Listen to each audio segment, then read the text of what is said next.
반갑습니다. 엄지호입니다. 더 뮤지엄의 7번째 에피소드는 저에게 팟캐스트 진행을 가장 먼저 제안해준 안하경 씨입니다. 이번 에피소드에서 언급되는 모든 작품들의 링크는 하단의 설명란에서 확인하실 수 있습니다. 그럼 오늘도 재미있게 들어주세요.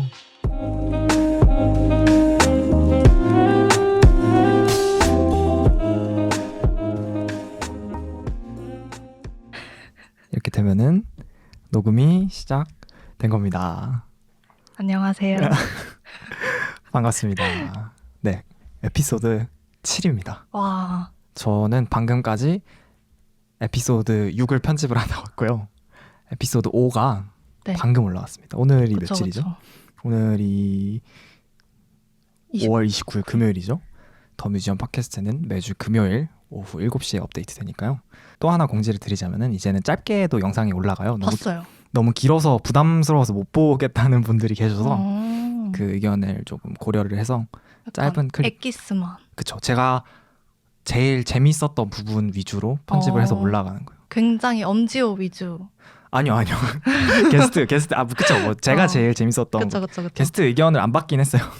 안 받긴 했는데 뭐 제가 시청자분들이 제일 궁금해할 부분들 같은 것들 짧게 보고 싶어 했을 수도 있을 것 같아서 올려드리니까 안하경 씨가 근데 잠시만요.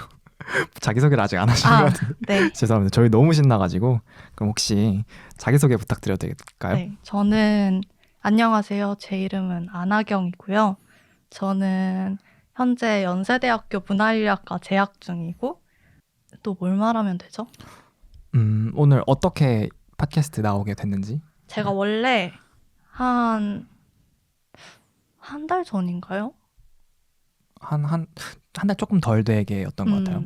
그때 연락이 왔는데 제가 계속 미뤘어요. 사실 제가 그냥 계속 일방적으로 취소를 해가지고 너무 아니요. 하지만 네. 그래서 결국 오늘 하게 오늘. 됐습니다. 그리고 또 요것도 좀 막 아부성 발언이 아니라 정말 진심으로 말씀드리는 건데 원래 안하경 씨는 거의 에피소드 1번으로 출연하신 이하종 씨와 거의 동급으로 제가 최대한 일찍 모시고 싶은 분들 중에 한 분이었어요. 왜 그런지는 본인이 가장 잘 알고 계시지 않나요? 모르겠네요. 몰라요. 알려주세요. 알아도 약간 듣고 싶네요. 네.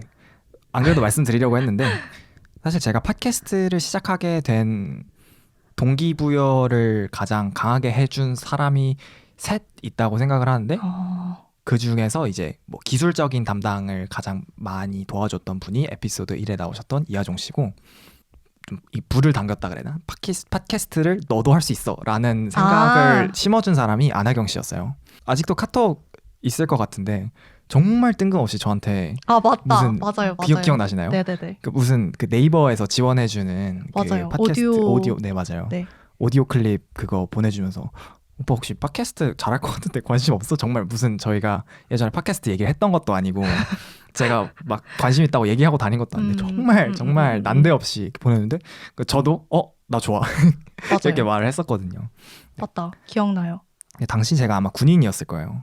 그래가지고 그럼 아직은 지금 환경이 그렇게 쉬운 환경은 아니니까 지금 일단은 옵션으로 남겨뒀다가 나중에 한번 관심 있을 때 좀 더 연구해볼게 라고 말하고 약 6개월 뒤 더 뮤지엄이 오픈을 하게 됐습니다. 추진력이 진짜 최고신 것 같아요. 추진력?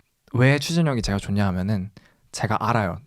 리밋이랑 그런 것들? 아니면 제가 초반에 안 하면은 나중에 그냥 흐지부지 되는 거를 너무 잘 알아요. 그걸 아는 게 어찌 보면 축복일 수도 있는데 저는 어떤 생각이나 어떤 아이디어가 갑자기 확 튀어올랐을 때 처음에 막 엄청 설레고 막 이것저것 다 하고 싶고 그러잖아요. 너무 이해해요. 네. 그러면서도 항상 머릿속에 그 생각이 있어요. 하지만 내가 이렇게 지금 즐겁고 모두 다 하고 싶고 그렇지만 조만간 이 열정은 사그라든다. 그렇기 때문에 열정이 사그라들어도 책임감과 그런 의무감을 가지고 이어나갈 수 있도록 지금 빨리 기반을 닦아놔야 된다라는 마인드가 조금 있는 것 같아요. 그래서 그것의 일환이 이제 그냥 뭐 채널 갑자기 개설해버리기, 물건 질러버리기, 그리고 뭐 주변 사람들 소문내기 이런 거 있잖아요. 나 팟캐스트 할 거야. 나 이거 할 거야. 나 다 들었어? 나 이제 이제 안 하면 안 되니까. 그쵸. 그럼 이제 주변 사람들이 나중에 흐지부지 됐을 때 이렇게 와서 물어봐. 너 그 팟캐스트 한다는 거 어떻게 됐어? 이러면은 하고 있어. 할 거야. 금방 할 거야. 이렇게 되기 때문에 좀 그게 제 작전인 것 같아요. 어찌 보면 제 미래의 저를 좀 닥달을 미리 해놓는 거죠. 그쵸. 제가 그때 어떤 생각을 했었냐면 제가 평소에 팟캐스트를 듣는 걸 굉장히 좋아해요. 제가 고등학교 때부터 팟캐스트를 더 자주 들었었는데 어느 날 팟캐스트를 듣다가 너무 하고 싶은 거예요, 제가. 근데 이걸 내가 혼자서 할 수는 없잖아요. 그리고 그쵸. 나는 사실 제가 그렇게 지호 씨처럼 길게 하지 못할 것 같았거든요. 이렇게 오랫동안 지속적으로. 그래서 주위에 이거를 계속 할 수 있는 사람이 누굴까 생각을 하다가 부기온의논을 생각을 해가지고 그게 끝났잖아요. 그 그쵸. 프로젝트가 끝나고 이거 어떻게 살려보면 좋을 것 같은데 해서 연락을 드렸었죠. 책 얘기 같은 거를 조금 더 넓은 플랫폼에서 하면 좋지 않을까라는 생각을 하고. 맞아요.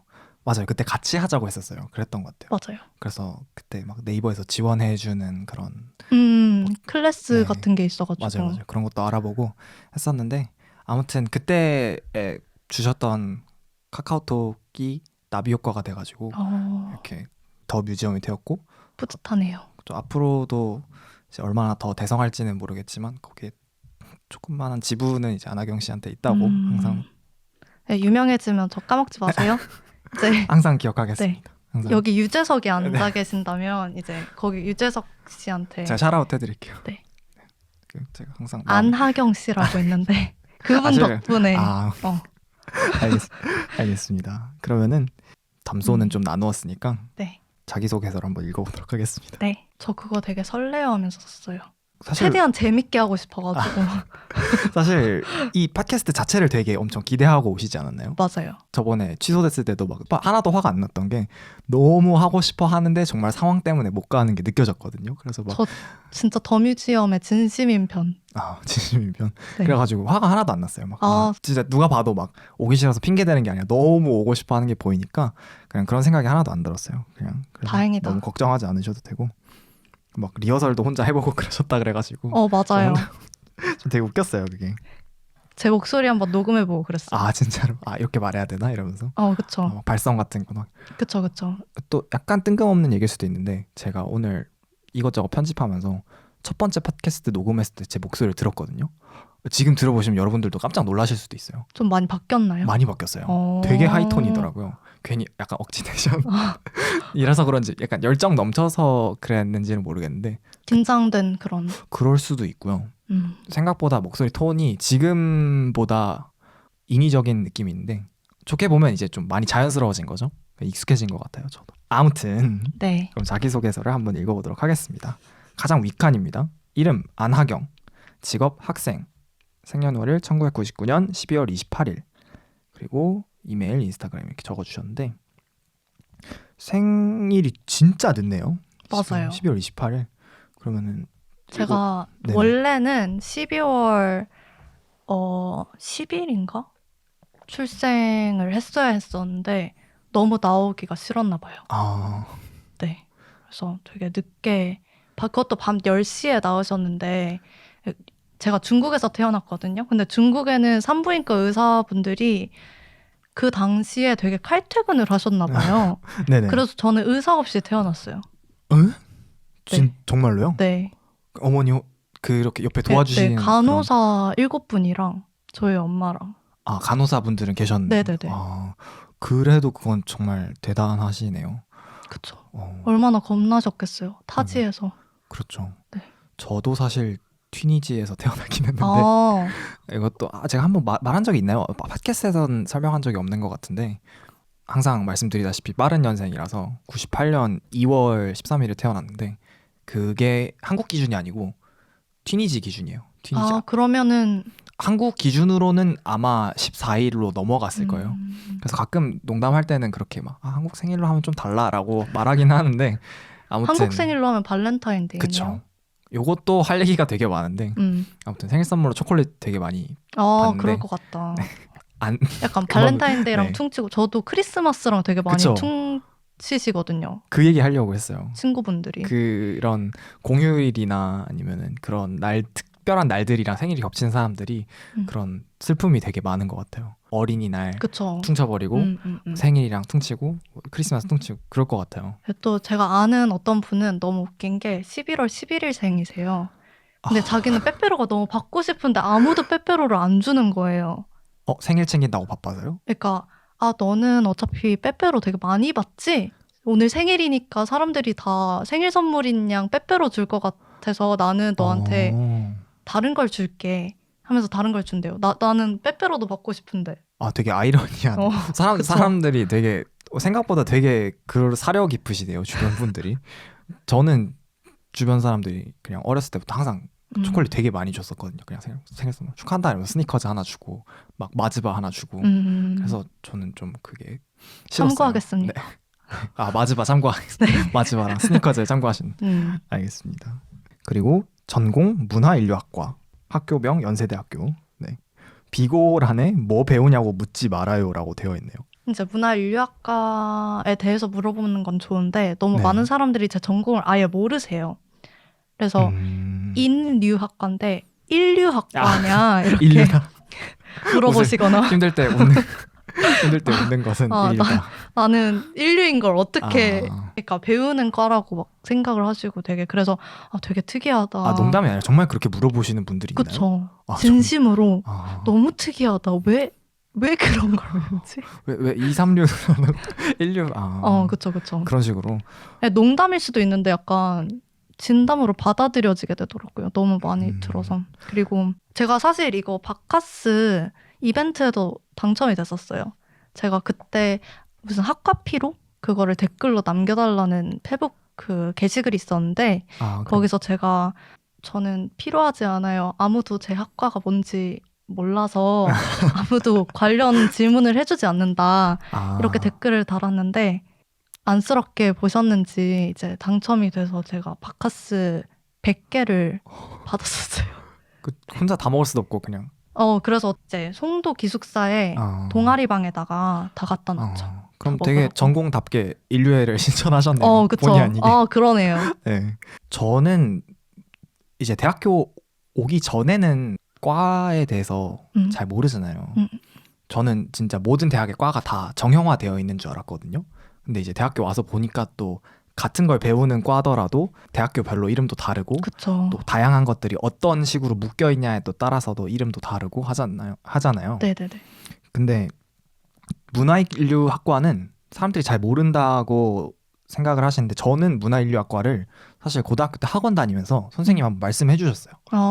근데 이때 요거에 대해서 안하경 씨 생각을 듣고 싶은데 그때 선생님이 뭐라고 말씀을 하셨냐면은 이제 입시 준비를 하는 학원이었는데 선생님이 조언을 하셨던 게 하고 싶은 게 없으면 인류학과를 하라. 어떻게 하셨어요? 이게 되게 유명한 말인가요? 아니 그게 아니라 하라라기보다는 이제 면접 같은 상황에서 네. 면접관이 너 뭐 공부하고 싶냐라고 했는데 본인이 두리뭉실하게 대답을 할 것 같다 하면은 인류학과라고 대답을 하고 거기다 끼워 맞춰라. 근데 잘 맞는 것 같아요. 그래요? 잘 말씀해 주신 것 같아요. 네. 왜냐하면 두리뭉실하게 말하는 것보다는 좀 이제 그쵸. 비전이 있는 것 같고 계획이 있어 보여야 되는 게 좀 면접의 목표잖아요. 그리고 인류학과가 아시는 분은 아실 테지만 정말 엄청나게 방대하고 진짜 모든 것에 끼워 맞출 수 있는 학과여서 아마 그 얘기를 하신 것 같네요. 그쵸. 약간 사람들이 뇌과학을 얘기할 때 결국은 뇌가 뇌를 공부하는 거잖아요. 그것처럼 인류학과도 결국은 인류가 인류를 공부를 하는 거니까 그 분야가 다양해질 수밖에 없는 것 같아요. 그렇죠. 근데 여기서 제가 하고 싶은 말이 사회학과랑 굉장히 달라요. 되게 많은 분들이 사회학과랑 비교를 하시는데 제가 사실 이거를 적어놨는데 한번 볼까요? 사회학과랑 문화인류학과의 다른 점인가요? 자다가 새벽에 깨서 네. 적은 얘기예요.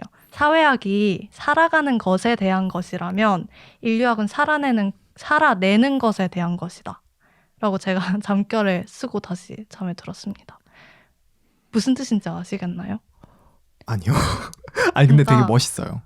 사회학은 사람들이 어떻게 살아가는지를 배우는 학문이에요. 그쵸. 사회에 대해서 배우고 사람들이 사회를 어떻게 구성하는지 그래서 통계를 굉장히 많이 이용을 하고 그런데 인류학과는 굉장히 질적 연구 중심이에요. 그래서 한 사람의 삶에 대해서 배우는 경우도 굉장히 많고 우리가 어떤 사건을 맞닥뜨렸을 때 사람들이 어떻게 그것을 이겨내는지 그 상황 속에서 어떻게 행동하는지 사회학과가 사회가 어떻게 만들어지는지 사회 내 구성물들에 대해서 배운다면 저희는 그런 구성하는 과정에 대해서 훨씬 더 많이 배우는 것 같아요.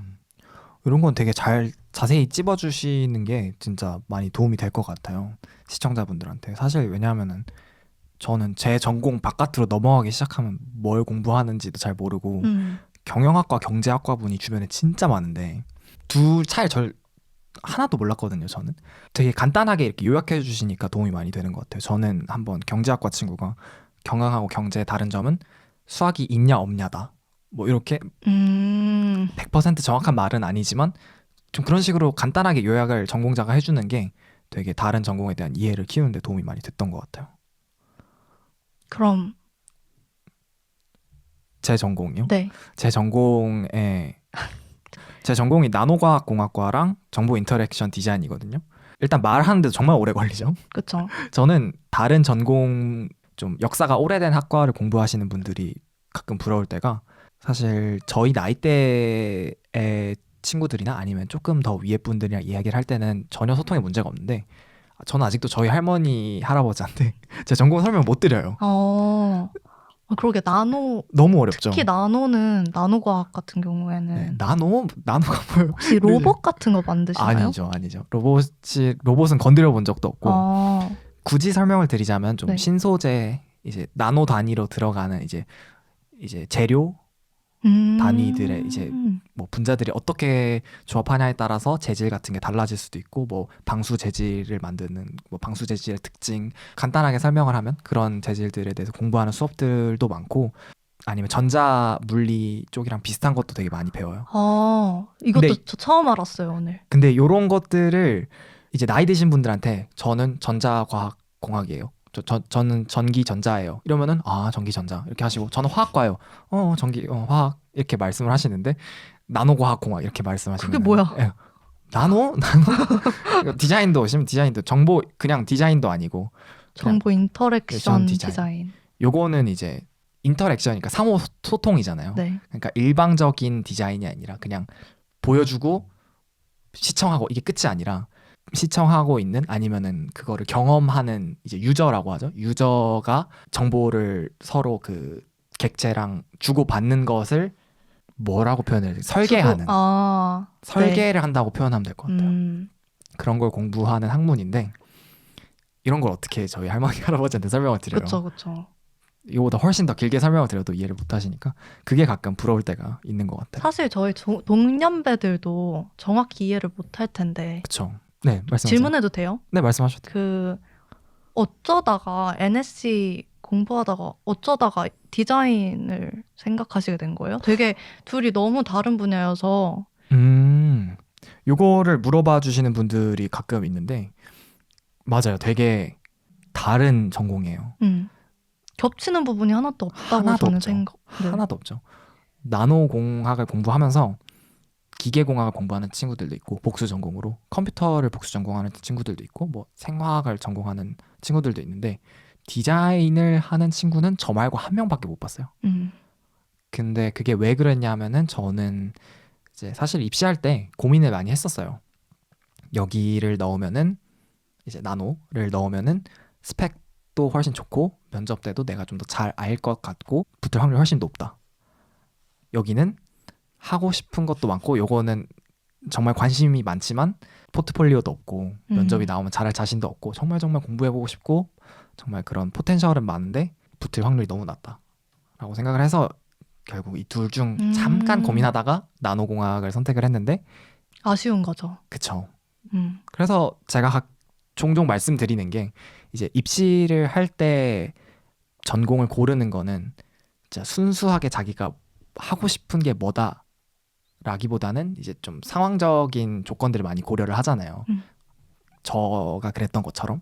그래서 대학교에 와서 복수 전공하는 친구들을 보면은 오히려 복수 전공이 본인 성향에 더 맞는 친구들도 많이 본 것 같아요. 왜냐하면 복수 전공을 선택을 할 때는 이제 대학교에 입학을 해서 그런 상황적인 제약들이 많이 없어진 상태니까 학점만 어느 정도 된다면, 특히 그렇게 유명하거나 아니면 인기가 많은 학과가 아니라면. 그래서 저는 되게 사람들이 많이 놀라시는 게 1학년 될 때까지도 디자인을 하나도 못했어요.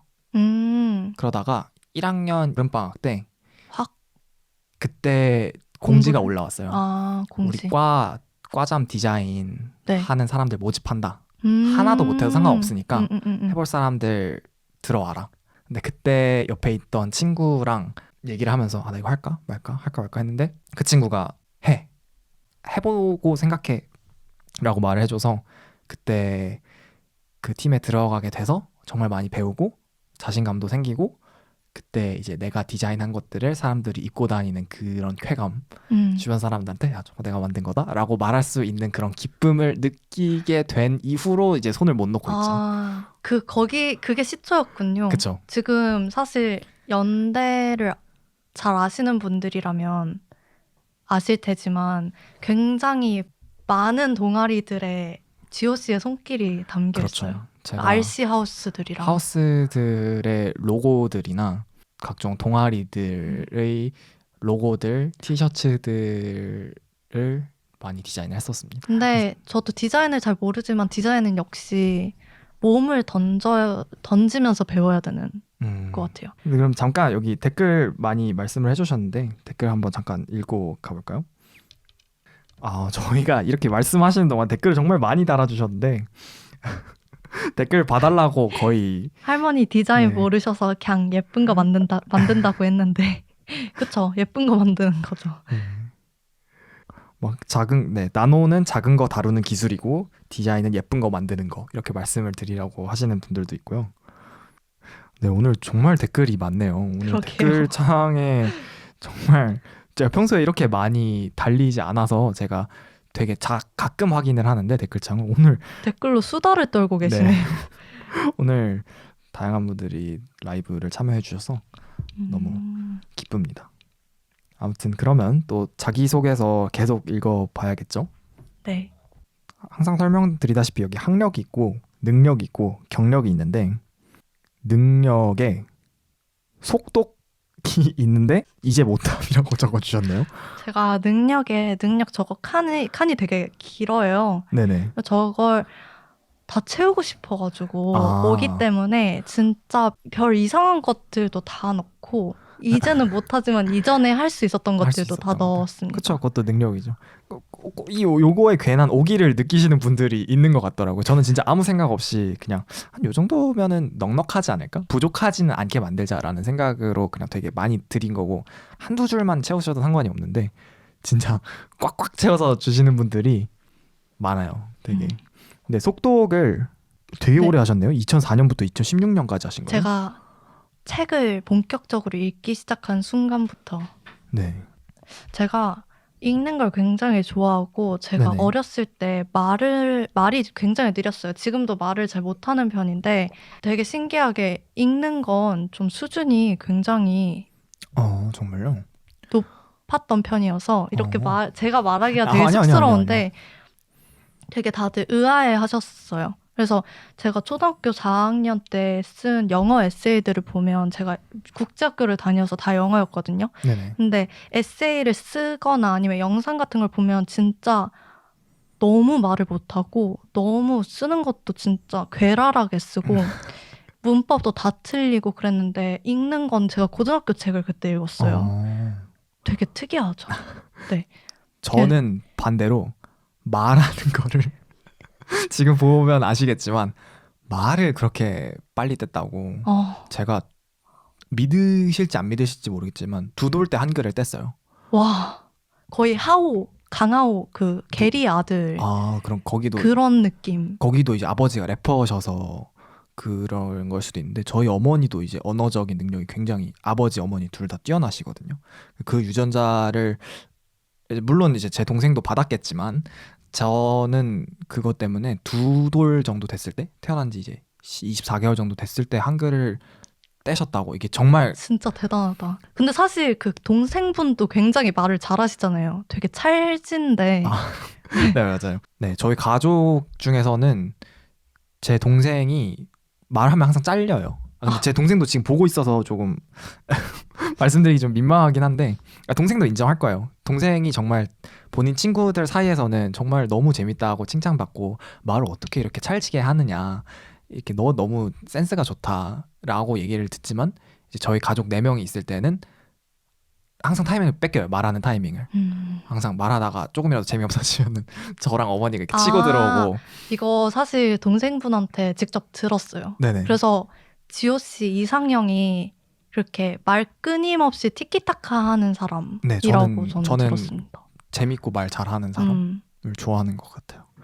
이게 가족 내력이구나. 그쵸. 이게 영향을 받을 수밖에 없죠. 어. 그래서 이게 제가 한글을 2돌 때 뗐다는 게 얼마나 신기한 거냐 하면은 2돌 때면은 연필을 못 잡아요. 제가 쓰기를 못했던 이유가 연필을 잡을 힘이 없어서 쓰기를 못했던 건데 쓸 줄은 알았대요. 무슨 뜻인지 아시겠죠? 네. 그러니까 힘이 없어서 못 썼던 거예요. 이게 진짜 대단한 게 제가 2돌 때 첫 마디를 뱉었어요. 아 정말요? 저랑 완전 너무 다르시. 이게 굉장히 되게 아이 바이 반대죠. 아이로 반대시네요. 편차가 큰가 보네요. 네. 제가 첫 단어가 나비였는데 네네. 딱 2돌 때 부모님이 막 걱정을 하셨대요. 너무 말이 느려서 그때 되면은 그래도 말을 조금은 할 줄 알아야 되는데 한글까지 떼신 분이 계신데. 저희가 어쩌다 여기까지 얘기가 속독. 속독에서 왔는데 저도 속독을 친구 친구 따라서 한번 가봤었어요. 근데 속독 학원을 다니셨던 건가요? 아니요. 그냥 엄청 빨리 읽으시는 네. 쳤던 건가요? 그쵸. 지금은 저는 속독 학원을 다녔을 때 뭘 했는지 말씀을 드릴게요. 학원에 갑니다. 그러면은 그 학원 교재가 있어요. 그거를 이제 같은 1대1로 강의를 받는 게 아니라 선생님 한 분 계시고 여러 명이 있어서 그걸 같이 받아요. 그럼 이렇게 그 학습지 같은 거를 이렇게 교재를 나눠 주시는데 책을 첫 장을 펴면은 그냥 하얀 페이지에 점이 하나 있어요. 그냥 점이 하나 있는데 그거를 5분 동안 바라보고 있어라. 이걸 시키시는 거예요. 그러면은 저는 근데 친구 따라간 거니까 놀랐거든요. 한 번 네. 가본 거거든요. 네. 근데 뭐야 이거 해야 되는 건가? 근데 애들이 정말 자연스럽게 그냥 딱 펼친 다음에 이렇게 앞에다 딱 대고 이러고 있는 거예요. 선생님 시작 이러시는 거예요. 이렇게 보는데 선생님이 이렇게 오시면서 눈을 봐요. 눈이 풀어지나 안 풀어지나. 눈에 힘을 이렇게 주고 있어야 되는 거죠. 눈이 풀어지면은 이게 점이 2개로 보이잖아요. 네. 그거 안 되는지 이게 선생님이 막 오셔가지고 이렇게 딱 치면서 집중해야지. 점 2개 되면 안 된다 이러고 하시고 그 다음에 오케이 끝났으면 자 이렇게 그럼 또 막 달리기 하듯이 막 자 오케이 끝 이러면 애들이 막 이러면서 책 내려놓고 그 다음에 잠깐 쉬었다가 또 운동하듯이 이렇게 다시 또 하고 그 다음에 이제 그 다음 페이지 넘어가면 점이 엄청 많아요. 그럼 그 점을 왔다 갔다 하는 거예요. 와. 그거를 저는 한 번 해서 그 효과를 누렸을 리가 없겠죠. 누렸을 리가 없는데 한번 친구 따라 갔을 때 되게 신기한 경험이었어요. 저는 개인적으로 이건 그냥 사실 책을 많이 읽게 되면 저절로 얻어지는 능력이라고 생각을 해요.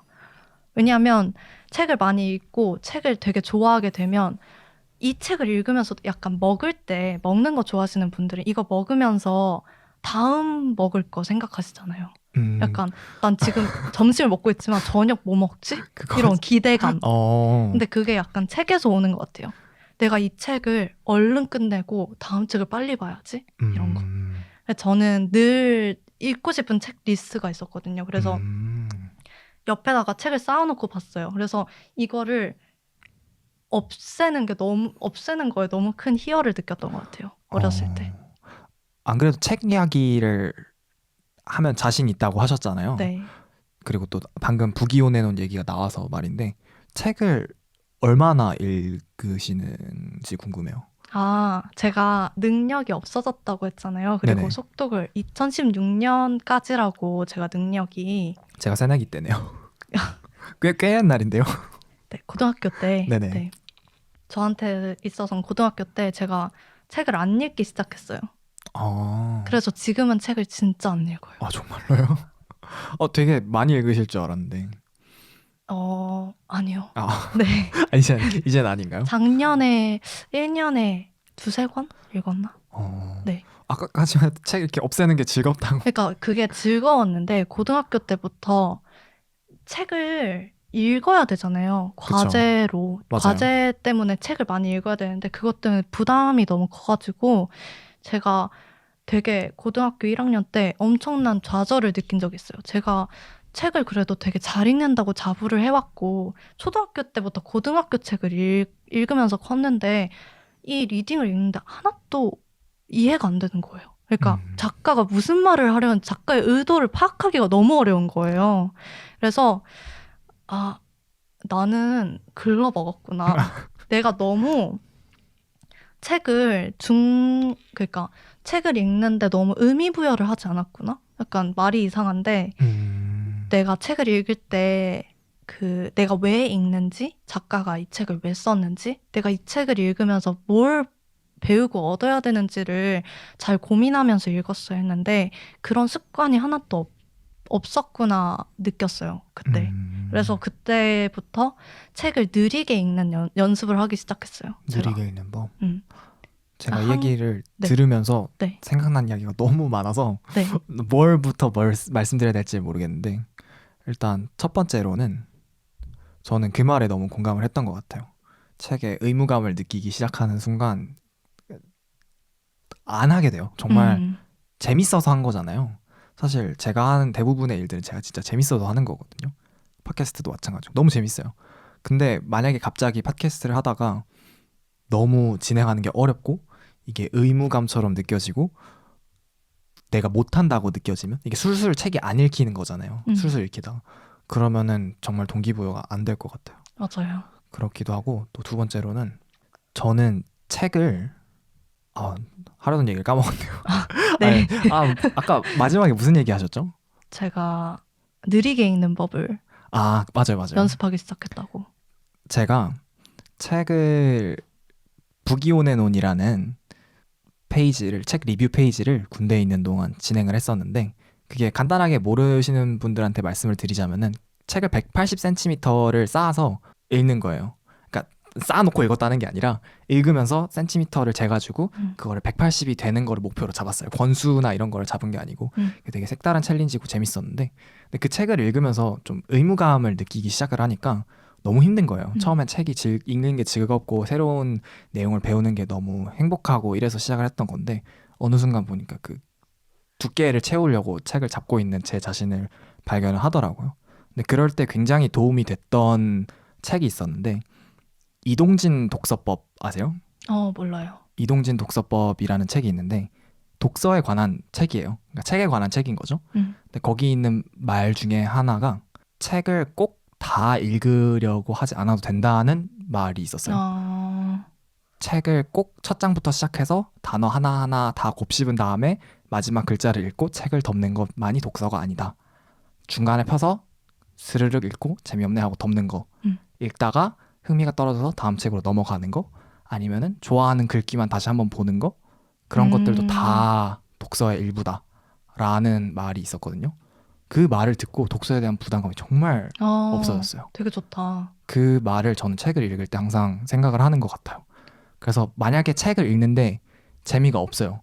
과제가 아니라면 저는 그냥 그럼 과감하게 포기하면 예전에는 나 진짜 바본가 봐. 너무 재미없어. 나 이 책도 이해 못할 정도로 읽는데 재능이 없어 라고 생각을 하는 게 아니라 좀 거만한 말일 수도 있지만 작가가 잘못했네 그쵸. 이런 거요. 그렇죠. 이 작가는 내 흥미를 불어일으키는데 실패했다. 너 탈락. 이러고 다음 책으로 넘어갑니다. 좋네요. 제가 이거를 그래서 이번 학기에 실천해 보려고 지금 의무감 없이 책을 읽으려고 노력 중이에요.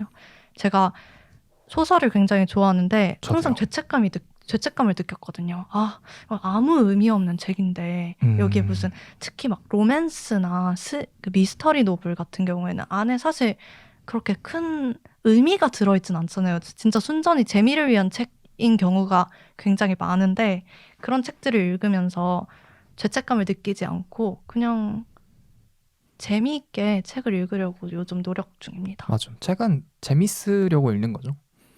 진짜 어려운 책이더라도 뭐 교양 서적이더라도 그런 새로운 내용들을 분석하고 알고 배우는 게 재밌으니까 읽는 거잖아요, 사실.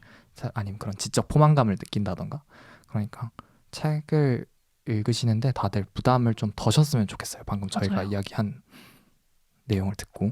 그래서 조금 다른 얘기긴 한데 제가 정말 이번 학기에 존경하게 된 사람이 토마스 무어예요. 제가 과제 때문에 토마스 무어의 유토피아를 읽게 됐는데 유토피아 좋죠. 고전이잖아요. 그쵸. 근데 저는 고전이 그렇게 재미있을 수 있는지 몰랐어요. 음. 처음 알았어요. 굉장히 재밌더라고요. 진짜 술술 읽혀요. 그래서 굉장히 탁월한 작가였구나 생각을 좀 하게 됐습니다. 맞아요. 그런 책들이 있는 것 같아요. 읽으면서 이런 사람이 책을 써야 되는데 라는 생각을 하게 되는 것 같아요. 아무튼 방금 제가 느낀 건데 책에 대한 얘기를 하니까 방금 책 별로 안 읽는다고 하셨는데도 되게 눈이 초롱초롱해지신 것 같아요. 책 너무 좋아요. 네. 맞아요. 많이 안 읽어도 돼요. 책 진짜 좋아하는 친구들 있는데 한 1년에 한두 번 보는 친구들 있거든요. 저 책 진짜 좋아하는데 한두 번 읽어도 된다 생각해요. 1년에. 그리고 저희 아빠 같은 경우에는 책을 읽는 것보다 책을 소장하는 걸 너무 좋아하셔서 정말요? 책을 진짜 좋아하시는데 집에 이제 안 읽은 책들이 새 책들이 굉장히 많아요. 그러니까 만지지도 못하는 책들. 너무 아빠가 아끼셔서. 네. 사랑하는 방법이 굉장히 다른 것 같아요. 그쵸? 책을. 맞아요. 그러면은 벌써 저희가 라이브가 45분이 지났는데 와, 네. 시간 가는 줄 모르겠죠. 네. 되게 45분 지났을 거라고 상상도 못하지 않나요? 음. 사실 저희 자기소개서 아직 많이 훑지도 못했는데 이게 또 더 뮤지엄의 매력이 아니겠습니까? 사실 지금까지 한 번도 자기소개서 싹 다 훑은 적 없어요. 얘기하다가 말하는 대로 흘러갔던 거지. 아무튼 그러면은 저희는 이제 또 안하경 씨에 관련된 질문들을 인스타그램에 또 사전에 받았기 때문에 네. 만약에 자소서에서 좀 더 설명하고 싶은 부분이 있으면은 조금 더 2부에 거쳐서 이야기를 하고 네. 2부에 이제 또 받았던 질문들을 대답하는 시간을 가져보도록 하겠습니다. 그러면은 저희 좀 쉬고 오겠습니다.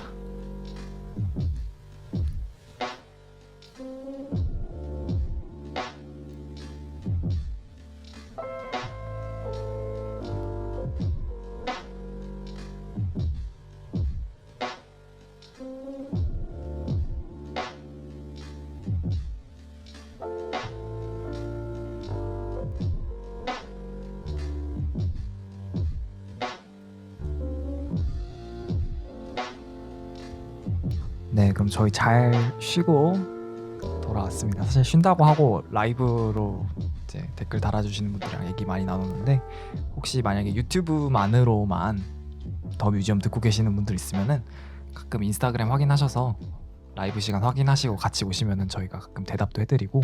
라이브를 더 뮤지엄 인스타그램 계정으로 할 수는 없나요? 있는데 네. 사실 아직 제 지인분들 중에 네. 더 뮤지엄 팔로우 안 하신 분들이 많아가지고 빨리 하세요.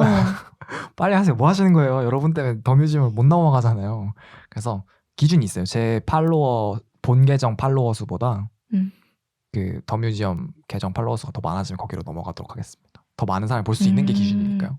지금은 얼마 없어서. 그러면 개인 계정이어서 만약 지호 씨를 모르는 분이라면 좀 들어가기 꺼려질 것 같아요. 그럴 수도 있어요. 맞아요. 이제 또 채널이 커지면 커질수록 이제 그런 문제는 하나씩 해결이 될 거라고 생각을 하고요. 자기소개서를 마지막으로 얘기 안 하면 섭섭할 것 같은 것들만 한번 훑어보고 그 다음에 이제 질문으로 넘어가겠습니다. 질문을 요청해 주시는 분들이 너무 많아가지고 질문 안 하시면은 큰일 날 것 같아요. 가장 잘 이야기할 수 있는 주제에 아까 방금 얘기했던 것처럼 책 우려먹기가 있고요. 본인 삶에 대한 얕은 고찰. 무슨 뜻인지 설명해 주실 수 있나요? 괜히 철학적인 질문 던져가면서 그러니까 MBTI 과몰입하는 것도 약간 일종의 얕은 고찰이죠. 얕은 고찰? 어떤 식으로요? 제가 MBTI를 굉장히 좋아하는 편인데 저도요. 이게 사실 깊이가 있는 건 아니라고 생각을 해요. 굉장히 사실 사람들이 16가지의 성격 유형으로 나눠질 수 있는 게 아니잖아요. 그렇죠. 약간 성격 혈액형 업그레이드 버전이다 이렇게 말씀하시는 분들도 있는 것 같아요. 그 정도까지는 아니지 않나 저도 그 정도, 싶은데 좀 과학적이지 않다는 사람들도 되게 많고 좀 너무 일반화다? 그쵸. 라는 의견이 좀 많은 것 같아요. 안 좋아하시는 분들 사이에서. 그쵸. 근데 저는 그걸 보면서 나의 실생활에 대해서 되게 생각하기를 좋아해요. 내가 어떻게 살고 있는지에 대해서 사람들과 대화를 하고 나에 대해서 더 많이 알아가는 것. 음. 이런 주제를 수업 시간에 토론하고 싶으시면 문화인류학과로 오시면 됩니다. 토론을 많이 하나요, 문화인류학과에서? 그쵸. 저희는 토론밖에 안 해요.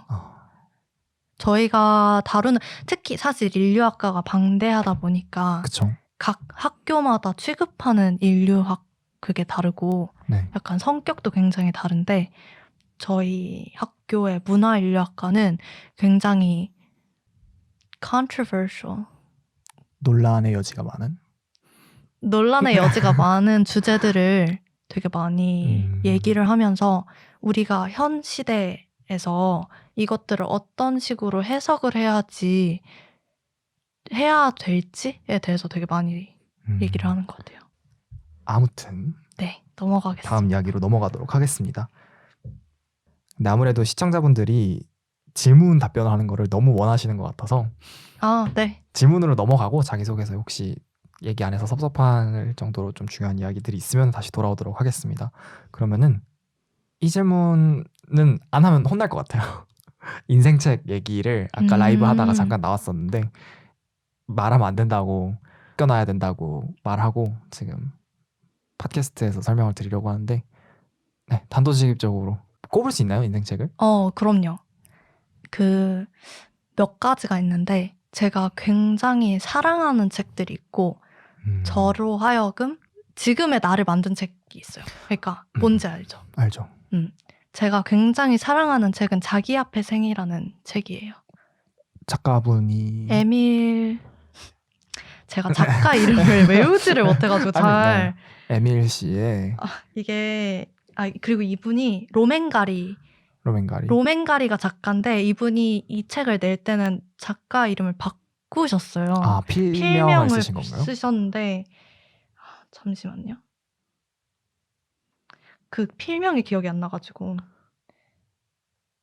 편하게 에밀 아자르. 에밀 아자르 라는 필명으로 완전히 자신의 필체를 변경하신 걸로 유명하신. 네네. 그리고 이건 제가 그냥 굉장히 사랑하는 책이고, 다른 하나는 나로 하여금 지금의 나로 설 수 있게 만든 책은 두 권이 있는데, 하나는 알게논의 무덤에 한 송이 꽃을이라는 책이에요. 이거는 일본에서 드라마로도 만들어졌던 굉장히 유명한 책인데, 이 책을 아시는 분들은 진짜 이걸 왜 제가 꼽았는지 잘 아실 거예요. 너무 특이한 책이고 꼭 한번 읽어보세요. 좀 간단하게 설명해 주실 수 있나요? 어떤 책을 스포일하지 않는 선에서? 이게 어떤 지적 장애인의 네. 이야기인데, 이 지적 장애인의 1인칭 시점이에요. 네네. 그래서 일기를 매일 쓰면서 책이 진행이 되는데, 이분이 어떤 실험실에 들어가서 벌써 재밌는데요. 네. 그 똑똑해지는 왜 익숙하죠? 약을 먹게 네. 돼요. 그래서 다른 네. 쥐랑 함께 실험체가 되는 과정을 그린 책인데, 그 말 있잖아요. 그 알면 알수록 불행해진다. 네, 근데 이게 되게 있어 보이는 말이 하나가 있는데 제가 기억이 안 나가지고. 뭐 알면 알수록 불행해진다는 그런 내용인가요? 그쵸. 약간 지식이 많으면 지식의 많을수록 같은. 예, 그쵸. 약간 그거에 대한 책인데, 저는 이 책이 굉장히 언어학적으로 너무 대단한 책이라고 생각이 돼서, 이게 제가 말했듯이 일기 형식으로 책이 진행되잖아요. 그래서 이 똑똑해지면 똑똑해질수록 쓰는 방식이 달라져요. 일기를. 진짜 설정 자체가 너무 흥미롭네요. 그쵸. 소설인 거죠? 그쵸. 소설의 형식. 소설이죠. 책 이름 다시 한 번만 말씀해 주실 수 있나요? 알게논의 무덤에 한 송이 꽃을. 이게 제가 한국어로 번역된 책은 읽어보질 않아서 어떤 느낌일지 잘 모르겠는데, 알겠습니다. 여하튼 이 책이랑 다른 책 하나는 잠시만요. 네. 저도 그럼 제 인생책 한번. 네네네. 저는 이제 리뷰를 했던 사람이다 보니까 읽었던 책을 다 아카이브 해놓거든요. 다 점수 매기고 이제 리뷰에는 제가 평점을 매기는 거 별로 안 좋아했는데 네. 왜냐하면 그 책 다양한 책들을 이제 별점 5개 안에 국한시키는 생각을 그렇게 매력적이라고 생각하지 않았었는데 그래도 별점만큼 이제 얼마나 추천하느냐를 잘 표현할 수 있는 척도가 없더라고요. 간단하게 표현했을 때. 그래서 어떤 느낌이냐면은 대부분의 책들이 이제 읽을만하다, 시간 낭비가 아니었다 하면 3점. 괜찮았다, 아 좋았다, 진짜 잘 읽었다라는 생각이 들면 4점. 누구한테든지 추천할 만한 책들이 4.5점을 5점은 아껴둡니다. 혹시 더 좋은 책을 발견할까봐 5점 줬는데 다음에 진짜 그 지금까지 읽은 모든 책들보다 재밌는 책을 발견하면 어떡해요. 그때는 6점을 만들 수는 없잖아요. 만들어도 되겠네요. 6점 만들 수도 있는데 근데 그렇게 하면 끝이 없으니까 5점은 아껴두는 편입니다. 네, 혹시 책 찾으셨나요? 네, 제가 이 책을 한국어 제목을 몰라서 네네. 찾아봤는데 한국어로 번역된 책이 없나 봐요. 아 정말로요? 네, 그래서 일단 Wild Swans라는 중국 작가분의 소설인데요. 이게 중국 그 문화대혁명 시절에 네네. 있었던 일을 쓴 책이에요. 소설이 아니고 자전적 이야기인데 네네. 제가 인류학에 관심을 가지게 된 계기가 된 책입니다. 그럼 이 책이 지금의 안하경 씨를 만들었다고 하는 게 정말 과장이 아니네요. 그쵸. 이 책 때문에 문화인력과를 선택했고. 그쵸. 제가 이 책을 처음에 읽고 제가 고등학교 2학년 때 읽고 제가 졸업 논문을 써야 했어요. 저희 고등학교에서. 네네. 그래서 그 졸업 논문을 중국 문화대혁명에 관한 이야기로 네. 쓰게 되면서 그걸 주제로 자꾸 쓰게 되면서 너무 엄청나게 많은 사람들과 인터뷰를 진행하게 됐고 인터뷰를 통해서 다른 사람들의 삶을 엿볼 수 있다는 그런 게 굉장히 매력 있더라고요. 그리고 그 사람들이 하는 자신 본인만의 이야기를 통해서 역사적인 하나의 순간을 내가 간접적으로나마 볼 수 있다는 게 너무 특별했고 제가 되게 소심한 편인데 처음으로 작가한테 팬레터를 보낸 분이세요. 그리고 정말... 심지어 답장을 받았어요. 대박. 정말요? 네. 그건 너무 특별한 경험이었겠는데요. 그렇죠. 한 번도 저는 써본 적이 없어요. 한번 써보세요. 저는 방금 찾아봤는데 제가 4.5점 준 책이 하나 있었어요. 제가 그냥 간단한 여기서 팟캐스트 듣고 계신 분들한테 선물 주듯이 제가 진짜 손에 꼽을 정도로 좋아하는 책들을 알려드릴게요. 파과, 나미야 자파점의 기적. 이거는 유명하죠. 그쵸. 근데 나미야 자파점 기적보다 더 재밌는 게 같은 작가 히가시노 케이고의 악의. 이것도 소설이에요. 저는 이게 진짜 어느 정도냐 하면은 이 책들을 추천을 잘 안 한 이유가 이 책들을 읽고 나면은 다른 책들이 재미가 없어질 정도로 재밌어요. 이 책들만 보면 너무 F네. 뭐가요? MBTI T일 수가 없어요. 이 책들을 좋아하면. 책 취향이요? 네. 저 F라 죄송합니다. 저 F라 그래서 낙제 그 F 저 죄송합니다. 트라우마가 있어가지고 그 F라 그래서 F네. 별로네. 알겠습니다. 아니요. 그리고 테드 창의 숨. 들어본 적 있어요. 네, 저는 이렇게 꼽을 것 같아요. 이게 또 장르가 다 다른데, 그러니까 악의는 좀 이제 미스테리고요. 그리고 파과는 소설이긴 한데 무슨 장르라고 표현해야 될지 모르겠는데 좀 이제 잔잔한 그런 구병모 작가님 소설이고요. 구병모 작가님 소설. 네. 그리고 세 번째로 숨은 그거예요. SF인데 하드 SF라서 되게 설정들이 허무맹랑하지 않고 엄청 자세하고 되게 설득력이 있어요. 엄청 디테일에 신경 쓴 그런 설정들이 많이 엿보이는데 자세한 설명은 안 드릴게요. 이게 정말 제가 그렇게 많이 읽은 책들 중에서 제가 꼽은 책들이니까 대신 조심하세요. 정말 이 책들 읽고 나면은 다른 책들이 진짜 당분간 재미가 없어져서 저는 실제로 좀 그런 현타라고 하죠. 그런 너무 좋은 작품을 읽고 나면은 아니면 정말 좋아하던 TV 시리즈가 끝나고 나면은 내 인생 뭐 하지 이제 이런 느낌이 들잖아요. 그런 느낌이 들게 됐던 책들이에요. 그러니까 옛날 이야기에 나오는 그런 현인이 주머니에 보따리 3개 이렇게 주면서 정말 필요할 때만 열어봐라 하는 것처럼 이 책 3개로 할게요. 악의, 나미야 자파점은 워낙 유명하시니까 악의, 숨, 파과 이렇게 3개를 간직하시다가 텀을 두고 셋 다 한꺼번에 읽지 마시고 텀을 두고 하나씩 나중에 읽어보세요. 아, 근데 나 이게 진짜 재밌는 거 필요해 할 때 읽어보세요. 너무 이해가 되는 게, 그러니까 이해가 된다는 게 그 구병모 작가님 소설이 그 중에 하나라는 게 너무 인상 깊은 게 네. 구병모 작가님 소설이 다 그래요. 약간 소설책을 이걸 책을 다 읽고 나면 가만히 한 네. 1시간 정도는 있어야 되는. 그러니까 책장 이렇게 딱 덮고 그러니까 뒤로 이렇게 누우면서 그쵸. 약간 이런 느낌이 드는 그런 책들인데 저도 구병문 작가님 정말 좋아하는데 다른 작품들도 다 읽었거든요. 아가미도 읽었고 위저드 베이커리를 제가 정말 좋아하는데 그것보다도 더 재밌을 줄 몰랐어요. 제가 파과를 읽으면서. 아무튼 그러면은 저희가 근데 수다를 워낙 열심히 떠는 바람에 질문들을 정말 많이 네네네. 받으셨거든요. 근데 이걸 대답할 시간이 없으면 안 되니까 특단의 조치를 내리겠습니다. 앞으로 나오는 질문들을 저번에 이제 조인호 씨랑 했던 것처럼 짧게 대답하는 시간 한번 가져보는 게 어떨까 싶은데 질문들과 스피드 데이팅을 하는 느낌? 거네요. 요즘 어떤 생각하면서 지내요?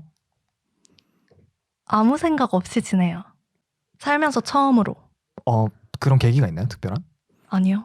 그냥 그러니까 제가 원래 불안이 되게 많은 사람이에요. 엄청 걱정을 많이 하고 빨리 네네. 대답을 못 하겠는데? 이렇게 하면? 걱정이 많은 사람이고 불안증이 워낙 심한 사람인데 그냥 놓았어요. 작년 겨울에 겨울방학에 이렇게 살아가다 보면은 진짜 내가 그냥 정신병원에 들어간 채 삶을 마감하겠구나 생각이 드는 거예요. 그 정도. 그 정도로. 네. 그래서 그냥 다음 학기는 진짜 아무 생각 없이 살아야겠다. 네. 미래에 대한 생각도 하지 말고 그냥 오늘 내가 뭘 먹을지 내일 내가 뭘 먹을지까지만 생각하면서 살자 해서 요즘엔 진짜 아무 생각 없이 삽니다. 일부러 그렇게 사는 거네요. 그쵸. 알겠습니다. 다들 그러실 거라고 생각합니다. 정말 길어지기 쉬운 질문인데 네. 짧게 대답하는 챌린지를 제가 한번 드려보겠습니다. 네. 인생에서 제일 행복했던 순간? 제가 인생에서 제일 행복했던 순간은 제가 11학년 때 고등학교 2학년 때 통틀어서요? 통틀어서 그렇기 쉽지 않은데. 제가 살면서 제일 진취적이었던 한 해였어요. 그때 또 본인이 많이 바뀌었나요? 그때? 네. 많이 성장하고. 그러면 저도 2학년으로 볼 수 있어요. 2학년 통틀어서 저는 행복했던 거. 초등학교 2학년? 아니요. 대학교. 정확히 말씀해 주세요. 죄송합니다. 좀 더 확실히 말씀드렸어야 되는데 초등학교 2학년 때도 행복했던 것 같긴 해요. 저 2학년 때 저 담임 선생님 정말 좋아해 주셨거든요. 그래가지고 그때도 좀 많이 진취적이고 많이 성장했어요. 키도 크고. 이 대학교 2학년 때는 키는 안 컸는데 그때 많이 성장했던 것 같습니다. 워낙 또 안하경 씨가 이제 철학적인 그런 고민이나 이런 거 많이 인스타에 올리시잖아요. 질문들을 정말 굵직굵직한 질문을 많이 하셨어요. 그냥 간단한 이런 걸 안 해주시고 근데 오히려 이런 질문이니까 더 짧게 대답하는 묘미가 있는 것 같아요. 인생의 궁극적인 목표? 잘 먹는 거. 잘 먹는 거. 결국엔 잘 먹는 거. 무엇을 하든 결국엔. 일리 있는 말이야 생각해요. 저는 돈을 그래서 많이 벌고 싶어요. 돈이 삶의 목표는 아니고 그냥 따뜻한 밥을 매일 먹을 수 있는 것. 알겠습니다. 다음 질문. 당신의 소확행은? 제 소확행은 이거 누가 물어본지 알 것 같아. 맞춰볼래요? 황다은 씨. 맞습니다. 두 번째 에피소드 게스트로 나오셨던 황다은 씨가 근데 사실 질문 정말 많이 해주세요.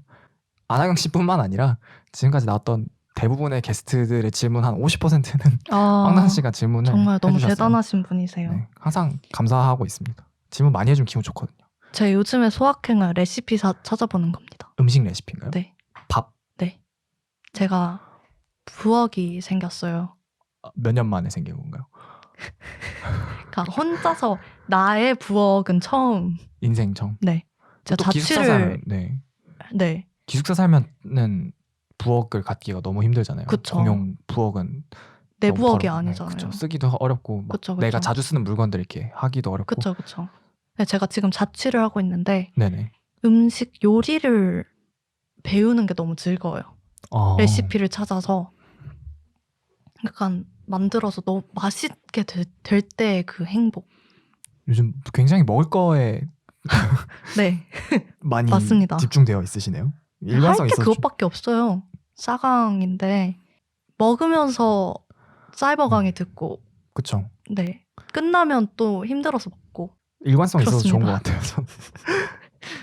알겠습니다. 또 다음 질문. 인류학과 공부하면서 인류애가 증가, 감소, 아니면 똑같다? 감소. 감소?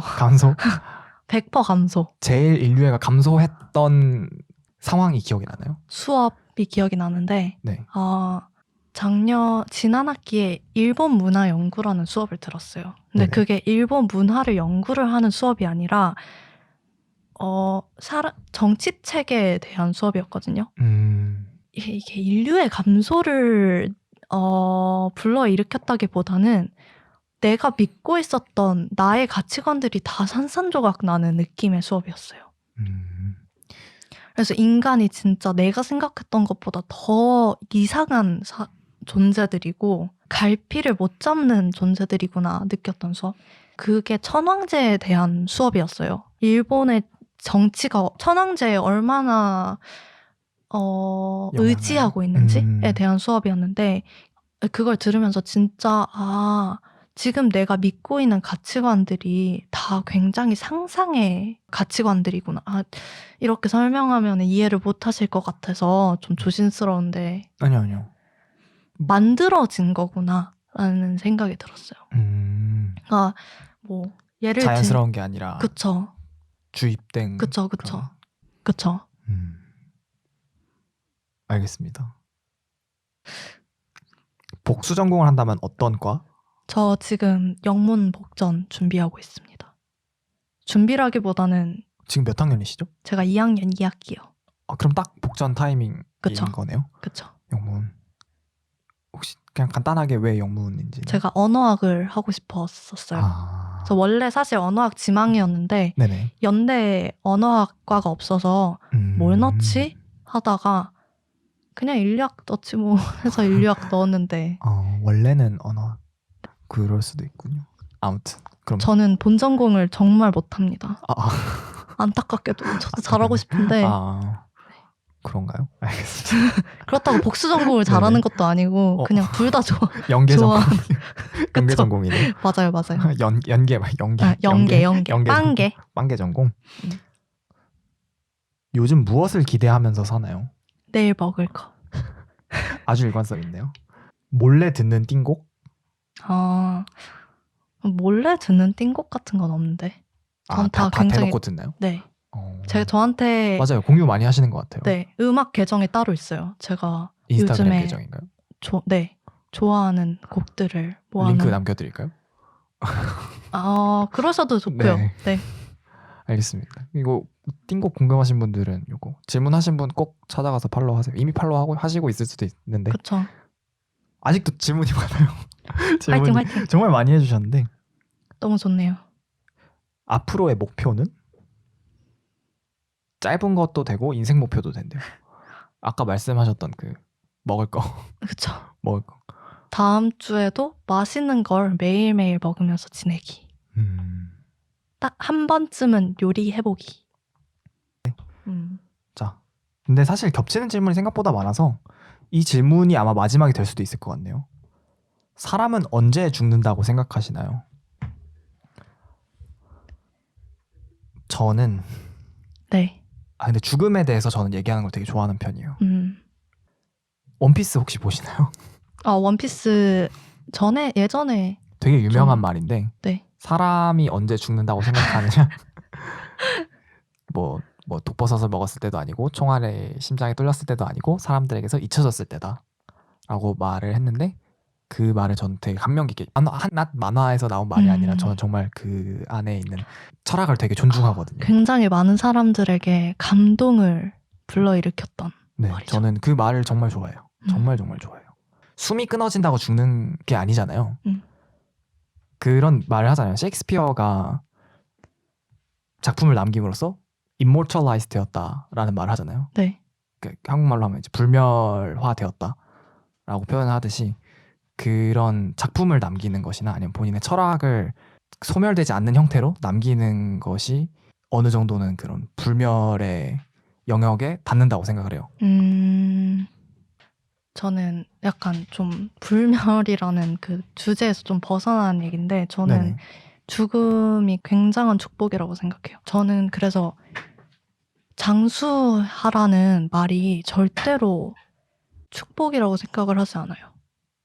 인간은 죽지 않으면 굉장히 불행해지는 것 같아요. 내가 나의 한계를 알 때 그때 사람이 굉장히 행복해진다고 저는 생각을 하거든요. 네. 저는 매일매일 내가 죽는다는 것을 알기 때문에 더욱 행복해지는 것 같아요. 되게 철학적이네요. 맞아요. 저도 동의하는 것 같아요. 내가 끝이 있다는 걸 알아야 오늘 행복하게 사는 법을 배울 수 있는 것 같아요. 저는 그 에세이에 그런 말을 썼었거든요. 사람들이 조화를 보고 위화감을 느끼는 이유는 조화가 영원하기 때문이다. 모순적인 거잖아요. 그래서 꽃이 아름다운 이유는 언젠가 지기 때문이다. 라는 얘기를 썼었는데 그거랑 좀 이야기가 통하는 것 같아요. 네. 그거에 굉장히 동의하는 것 같아요. 이 팟캐스트도 지호 씨에게 있어서 불멸의 그쵸, 그게 맞아요. 됐으면 좋겠네요. 저 그런 생각을 많이 해요. 사실 유튜브 하면서 생각을 한 것 중에 하나가 책으로 쓴 것들이 몇백 년 전에 쓴 것들이 아직도 남아 있어서 발견이 되잖아요. 네. 근데 지금은 사실 책으로 뭔가를 남기는 일이 많이 없잖아요. 거의 다 디지털화 되어서 남겨져 있는데 근데 지금 유튜브에 업로드돼 있는 영상만 다 합쳐도 수천 년 분의 분량의 영상들이 업로드 되어 있잖아요. 그럼 나중에 먼 미래에는 우리의 후손들이 그 정보 더미에서 우리들이 기록한 것들을 찾아내고 분석하지 않을까라는 생각을 가끔 하긴 해요. 없어지는 게 아니잖아요. 뭐 유튜브가 망한다면 망할 수도 있죠. 망할 수도 있겠지만 망한다고 해서 그 안에 있는 정보가 막 아예 말끔히 사라지진 않을 것 같거든요. 그런 생각을 하면 좀 묘한 생각이 들긴 합니다. 만약에 내가 이렇게 죽는다면 누군가가 내 지금 24살의 모습이 녹화된 영상을 내가 죽고 나서도 보겠구나 라는 생각을 하면 뭐 몇십 년 뒤에도 24살의 엄지호가 녹화된 모습을 보겠구나 라는 생각을 하면 좀 책임감을 느끼죠. 영상을 찍으면서 그럼 좀 더 열심히 만들어야겠는데 이런 생각이 들고 46세기에 이르러 사람들이 21세기의 오브제 이러면서 그쵸. 이 화면에 지호 씨 얼굴이 딱 네. 이렇게 정말 떠 있고 신기하게도 이때 사람들은 이제 죽음이 이제 불멸이 저주라고 생각을 했고 죽음이 뭐지? 라고 질문할 수도 있어요. 네, 그렇죠. 죽음이 축복이라고 생각했다는 것을 알 수 있습니다. 이런 얘기를 할 수도 있겠죠. 미래. 아무튼 네, 질문을 이제 다 대답을 한 것 같은데 네, 오늘 팟캐스트 혹시 어떠셨나요? 끝에 가서 시청자분들이 좀 지루해하셨을 것 같아요. 근데 질문이 워낙 많아서 다 대답을 하는데 꽤 시간이 걸렸는데 그래도 다 질문을 대답을 해서 다행이고 네. 혹시 마지막으로 못한 얘기나 아니 마지막으로 남기고 싶은 얘기가 있으신가요? 제가 그냥 듣는 청취자분들한테 절대로 이분법적으로 살지 말라고 마지막으로 말을 하고 끝내고 싶네요. 마지막으로 하고 싶었던 말이 이분법적으로 살지 말아라? 알겠습니다. 여러분이 생각하는 정의가 다른 사람에게는 정의가 아닐 수도 있다는 생각을 늘 하고 사셨으면 좋겠어요. 굉장히 생각이 깊어지게 만드는 그런 멘트네요. 알겠습니다. 그럼 오늘 감사합니다. 불러주셔서. 진짜 결국 이렇게 미루다가 결국 이렇게 늦게 에피소드 7로 만나 뵙게 될 줄은 몰랐는데 그래도 팟캐스트 시작했을 때부터 언젠가는 같이 팟캐스트 진행하는 날이 오지 않을까라고 생각을 했었는데 이런 날이 오게 돼서 정말 되게 감개무량하고요. 다음에 또 불러주세요. 당연하죠. 오늘 너무 중구난방으로 이야기를 한 것 같아서. 아니요, 전 재밌었어요. 또 편집하고 나면은 훨씬 깔끔하게 아, 되기를 제가 미래의 감사합니다. 저에게 좀 기대해 보도록 하겠습니다. 진짜 대단하세요. 아닙니다. 아무튼 그러면은 오늘 안하경 씨와 함께한 팟캐스트 에피소드 더 뮤지엄 7번째 에피소드는 여기까지고요. 지금까지 들어주신 분들 그리고 라이브 시청해주신 분들 모두 감사합니다. 그럼 저희는 오늘 녹음 여기까지 하고 그만 들어가도록 하겠습니다. 감사합니다. 감사합니다. 안하경 씨와 함께한 오늘의 에피소드는 여기까지입니다. 더 많은 이야기가 궁금하신 분들은 구독 버튼과 좋아요 버튼을 눌러주시면 감사하겠습니다. 그럼 저는 다음 주에 또 새로운 게스트와 더 재미있는 이야기로 돌아오겠습니다. 감사합니다.